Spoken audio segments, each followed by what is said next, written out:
Hello मेरे जे NEET 11 12 के प्यारे बच्चों। जितने भी लोग कंपटीशन तैयारी कर रहे हैं इंजीनियरिंग एंड मेडिकल एंट्रेंसेस के लिए, उनके लिए ये फोर्थ सीरीज का, ये पर्टिकुलर सीरीज का फोर्थ लेक्चर में लेके आया हूं, जिसका नाम है ली शैटेलियर्स प्रिंसिपल पार्ट 4, जहां पे हम लोग डिस्कस करेंगे what is the effect of temperature change and catalyst on a particular state of equilibria. तो यहाँ पे इससे पहले मैंने आपको कराए तीन चीजें। सबसे पहले पढ़ाया कि अपना ली शैटली प्रिंसिपल क्या है, कैसे हम लोग इफेक्ट करते हैं इक्विलिब्रियम की स्टेट को by changing the concentrations. Second हम लोग पढ़ा था कि what were the effects of pressure and volume. Third, जो हमारा प्रीवियस अभी लेक्चर हम लोगों ने किया था पार्ट 3 में, हम लोगों ने कवर किया था कि इनर्ट गैस एडिशन से कैसे हम लोग चेंजेस ला सकते हैं। और आज का जो टॉपिक है फोर्थ वाला, इसमें हम लोग पढ़ेंगे कि what are the effect of temperature and catalyst. तो लेट्स स्टार्ट द टॉपिक। सबसे पहले जानते हैं हम लोग कि ये पर्टिकुलरली जो टॉपिक है वो कहां से लिया हुआ है। दैट इज 11th स्टैंडर्ड की केमिस्ट्री से आपको उठाया गया है, जहां पे केमिकल इक्विलिब्रियम आपका चैप्टर है। ली शैटले प्रिंसिपल इस टॉपिक का नेम है। अब आ जाते हैं फटाफट से कि आज के लेक्चर में कवर क्या करना है। दो चीजें, सबसे पहली effect of addition of catalyst, दूसरा effect of change in temperature. दोनों चीजें हमें कवर करनी है। तो पहले आते हैं, सबसे पहले कैटलिस्ट के बारे में जानते हैं। तो भाई साहब कैटलिस्ट होता क्या है? तो कैटलिस्ट जो होता है वो भैया एक ऐसा सब्सटेंस है जो किसी भी पर्टिकुलर रिएक्शन की रेट को चेंज कर देता है, या तो इंक्रीज कर देता है या तो डिक्रीज कर देता है। जनरली हम लोग इनको जो कैटलिस्ट जो बेसिकली डिक्रीज कर देते हैं उनको बोलते हैं नेगेटिव कैटलिस्ट, जो इंक्रीज कर देते हैं उनको बोलते हैं पॉजिटिव कैटलिस्ट। और without quantitatively taking the part in the reaction, मतलब ऐसा नहीं है कि 20 ग्राम आपने कैटलिस्ट डाला और प्रोडक्ट जब बना तो 15 ग्राम ही रह गया कैटलिस्ट। नहीं, कैटलिस्ट 20 ग्राम ही जाएगा, 20 ग्राम ही रीजनरेट हो जाएगा, यानी ये क्वांटिटेटिवली पार्टिसिपेट नहीं करेगा। सेकंड ऑप्शन है, सेकंड पॉइंट है कि इन reversible reaction the rate of reaction is the same for forward and backward reaction. ये बिल्कुल सही बात है। जितनी रेट से फॉरवर्ड रिएक्शन जाती है उतनी रेट से बैकवर्ड आती है, तभी तो इक्विलिब्रियम मेंटेन्ड है। अगर कोई भी रेट बड़ी हो गई या फॉरवर्ड की ज्यादा हो जाएगी तो प्रोडक्ट की तरफ रिएक्शन चली जाएगी, बैकवर्ड की ज्यादा तो रिएक्टेंट की तरफ आ जाएगी। इसका मीनिंग ये हो गया, हमेशा याद रखें जो rate of reaction for forward और बैकवर्ड जो होगी, रिएक्शंस हमेशा इक्वल होती है। अब देखिए इसके बारे में कि अगर मान लीजिए आपको कैटलिस्ट हेल्प कर रहा है स्लो डाउन करने में या इंक्रीज करने में, तो ये सिर्फ यही हेल्प कर पाएगा कि इक्विलिब्रियम की स्टेट को फटाफट से पहुंचा दे। रिएक्टेंट से प्रोडक्ट के बीच में या प्रोडक्ट से रिएक्टेंट के बीच में जो इक्विलिब्रियम की स्टेट है उसको अटेन करने में तुरंत आपकी हेल्प कर देगा, लेकिन इक्विलिब्रिया की पोजीशन को बिल्कुल भी चेंज नहीं कर पाएगा कैटलिस्ट। इसका मतलब ये हो गया कि there is no effect on equilibrium constant और equilibrium state whenever you add the catalyst. यही था कैटलिस्ट की कहानी। So according to Le Chatelier principle, the presence of the catalyst may speed up or delay the attainment of the equilibrium but will not affect the state of equilibrium और the equilibrium concentrations. आगे बढ़ जाते हैं अब। JEE main 2017 में question पूछा गया कि which one of the following statement is not correct. कौन सा स्टेटमेंट करेक्ट नहीं है, इनकरेक्ट है?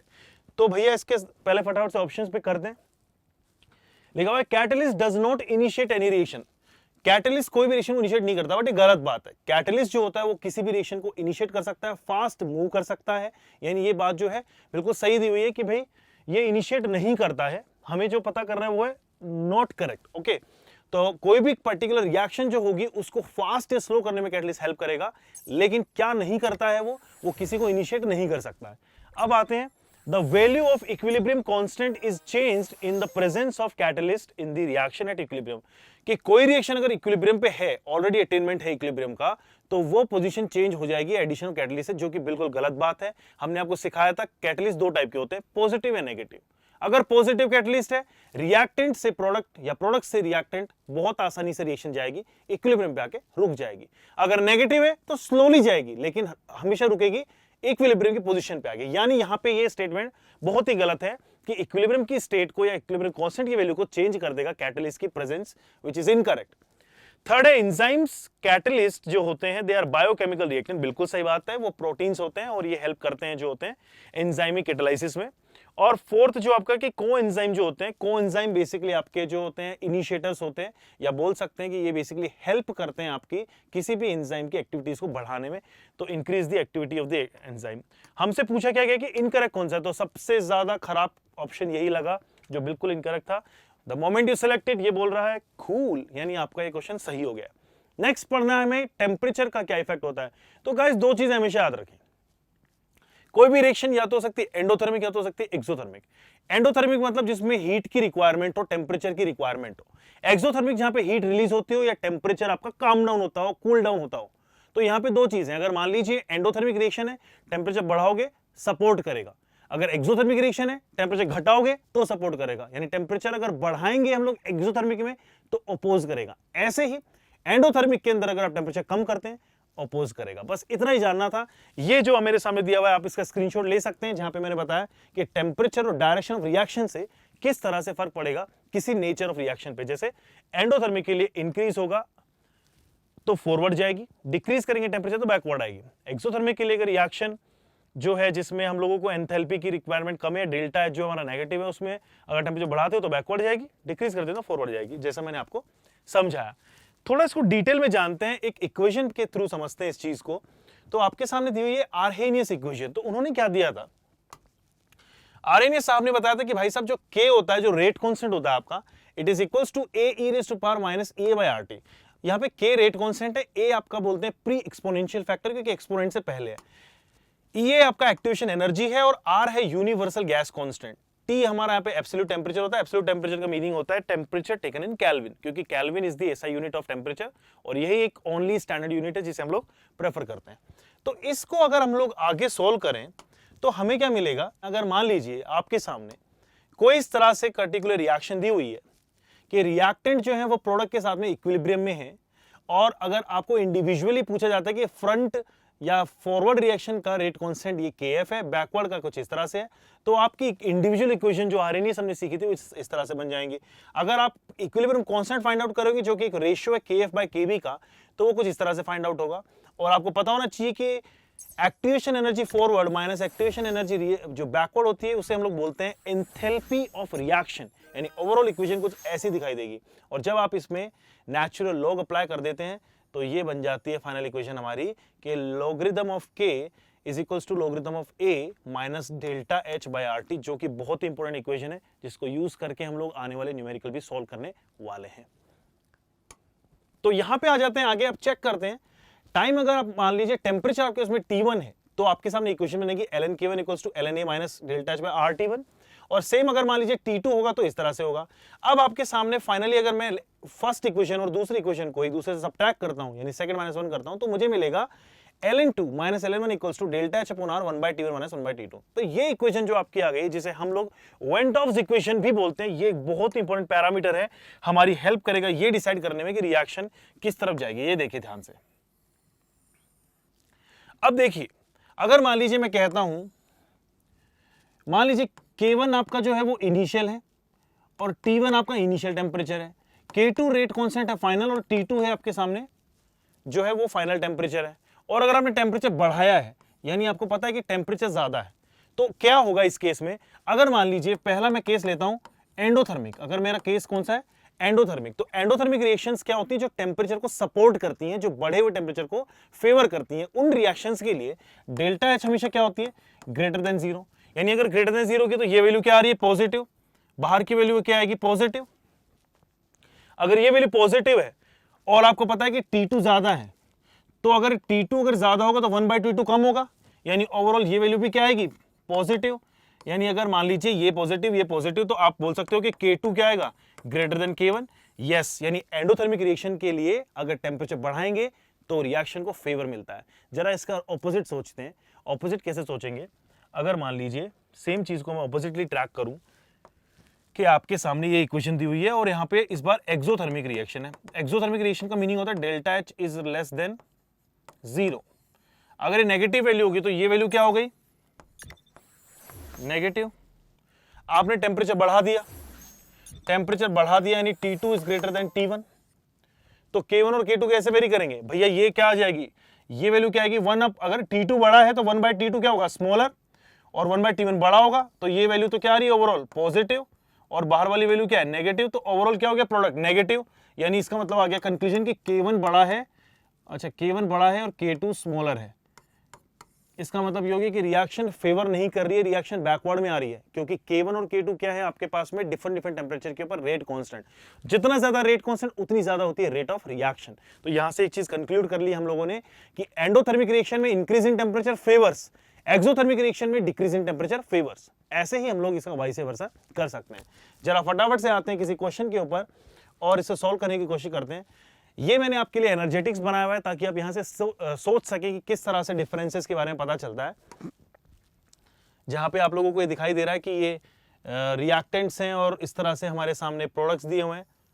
तो प्रोडक्ट्स के बीच में जो एनर्जी वो डेल्टा एच नेगेटिव होती है किस केस में, अगर आपके सामने एक्सोथर्मिक रिएक्शन है।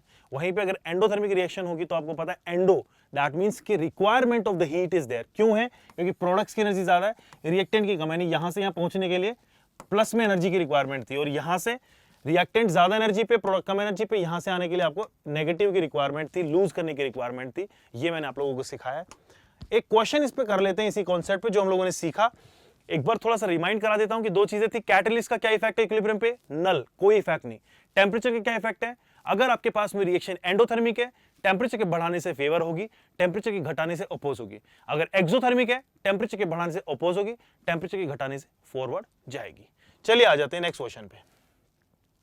ये मैंने एक क्वेश्चन आपको दिया है कि जो हेबर्स प्रोसेस है जहां पे अमोनिया बनाते हैं, उसके अंदर डेल्टा एच की जो वैल्यू है, जो बेसिकली आपके इक्वेशन के लिए जो एंथैल्पी आती है ऑफ रिएक्शन, वो दी हुई है 92 kg, दैट इज नेगेटिव।